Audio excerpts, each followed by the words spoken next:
Aunty আপনার টাকা পড়ে গিয়েছে। তখন রাধিকার মা টাকাটা তুলতে গেলে সুজয় রাধিকার মায়ের ব্যাগ থেকে টাকাগুলো চুরি করে নিয়ে যেতে থাকে। রাধিকা, আমার ব্যাগের টাকাগুলো কোথায় গেল? মা, আমার মনে হয় ওই ছেলেই তোমার টাকাগুলো চুরি করে নিয়ে গিয়েছে। এই ছেলে, দাঁড়িয়ে যা।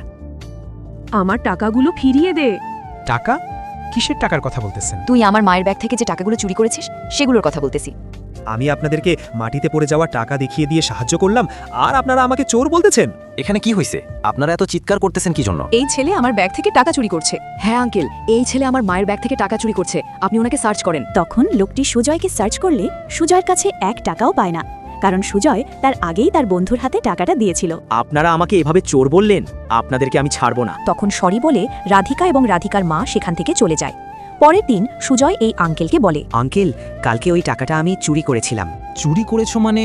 তুমি কি পাগল হয়ে গেছো? তখন সুজয় চুরি করা টাকার বালতিটা এই আঙ্কেলকে দিয়ে আঙ্কেলকে যা বলল তা দেখলে তোমরা সকলে অবাক হয়ে যাবে। আল্লাহর এই সুন্দর নামটি দেখে যে ভিডিওতে লাইক করে চ্যানেলটি সাবস্ক্রাইব করে দিবে। হে আল্লাহ, তুমি তাদেরকে হজ করা তৌফিক দান করো। ভাই, একটা কফি দেন তো। ঠিক আছে ম্যাডাম, দিচ্ছি। তখন এই সুযোগে রাধিকার মা টাকার বালতিটা চুরি করে, আর সুজয় সব কিছু দেখে ফেলে। এরপর সুজয় এই আঙ্কেলকে টাকাগুলো দিয়ে সব খুলে বললে আঙ্কেল অনেক খুশি হয়ে যায়।